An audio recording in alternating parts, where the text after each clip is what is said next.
आज हम बात करेंगे उस इतिहास की जिसके बारे में कहा जाता है कि उसे अधूरा या एकतरफा रूप में प्रस्तुत किया गया। हमारे इतिहास को इन वामपंथियों ने मिलकर इन 70 सालों में भारत के इतिहास के असली पन्ने कैसे फाड़े और क्या क्या जोड़ा, देखिए। आइए एक एक बिंदु पर नजर डालते हैं। फर्स्ट, भारत का इतिहास सिंधु घाटी सभ्यता से शुरू नहीं होता, बल्कि सरयू तट से शुरू होता है, जहां महर्षि मनु को अपने मनुष्य होने का ज्ञान हुआ और मानव सभ्यता विकसित हुई। सेकंड, रामायण और महाभारत हिंदुओं के धर्म ग्रंथ हो सकते थे, शैक्षिक रूप से ये भारत का इतिहास है, जिन्हें पाठ्यक्रम में शामिल नहीं किया गया। थर्ड, सिंध को अरबों ने जीता अवश्य था, मगर बप्पा रावल ने उन्हें मार मार कर भगाया भी था। मगर सिर्फ अरबों की विजय पढ़ाई जाती है और बप्पा रावल को कहानी किस्सों के भरोसे छोड़ दिया जाता है। फोर्थ, व्यवस्था के अनुसार सम्राट पोरस ने सिकंदर को रोका, यह पढ़ाना आवश्यक नहीं था, लेकिन अलाउद्दीन खिलजी ने मंगोलों को रोका, ये बात याद से लिखी गई। फिफ्थ, बाबर से औरंगजेब तक हर बादशाह के लिए अलग अध्याय है, जबकि भारत गौरव शाली भारत पर कुछ नहीं। सिक्स्थ, मुगलों का 1707 तक का तो इतिहास बता दिया, मगर बड़ी ही चतुराई से उसके बाद सीधे 1757 का प्लासी युद्ध लिखकर अंग्रेजों को ले आए। इतनी जल्दी क्या थी जनाब? जरा 1737 में पेशवा बाजीराव द्वारा मुगलों की धुलाई भी पढ़ा देते। सेवंथ, 1757 में मुगल सल्तनत का मराठा साम्राज्य में विलय हो गया था, मगर जबरदस्ती उसका अंत 1857 में पढ़ाया जाता है।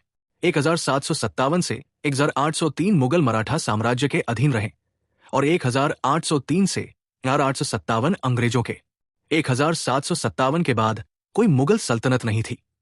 एथ, पानीपत में मराठों की हार हुई ठीक है, मगर ये उनका अंतिम युद्ध नहीं था। वे दोबारा खड़े हुए और अंग्रेजों को भी धो दिया। ये कब पढ़ाओगे?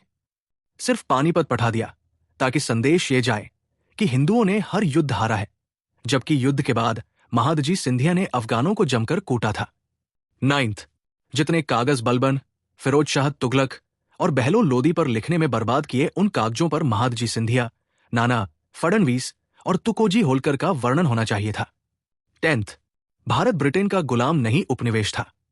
11th, भारत 200 नहीं 129 वर्ष ब्रिटेन की कॉलोनी रहा, 1918 में मराठा साम्राज्य के पतन से 1947 तक। 12th, आंग्ल मराठा युद्ध 1857 की क्रांति से भी बड़े थे, इसलिए उनका विवरण पहले होना चाहिए, मगर गायब है, क्योंकि बखान टीपू सुल्तान का करना था। 13th, 1947 में दो राष्ट्रों का उदय नहीं हुआ, बल्कि एक ही का हुआ। हिंदुस्तान सदियों से उदित है और हमेशा रहेगा। 14th, 1962 में भारत चीन से पराजित हुआ, मगर 1967 में चीन को हराया भी, वो कौन पढ़ाएगा? 15th, सामाजिक विज्ञान में एक पाठ आता है, भारत और आतंकवाद।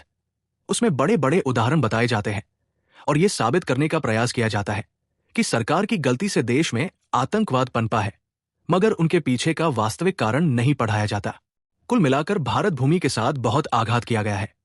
कांग्रेस, वामपंथी और तथाकथित सेकुलर राजनीतिक दलों ने मिलकर हमारी पीढ़ियों को झूठा इतिहास बताकर स्वाभिमान शून्य करने का सुनियोजित षड्यंत्र किया गया। 70 वर्षों तक स्कूलों में झूठा इतिहास पढ़ाकर हिंदुओं की 3 पीढ़ियों को स्वाभिमान शून्य कर दिया, जिसका खामियाजा आज देश भुगत रहा है। हिंदू देश, धर्म और अपने इतिहास से अनजान हो गया और यही उद्देश्य था कांग्रेस वामपंथियों का।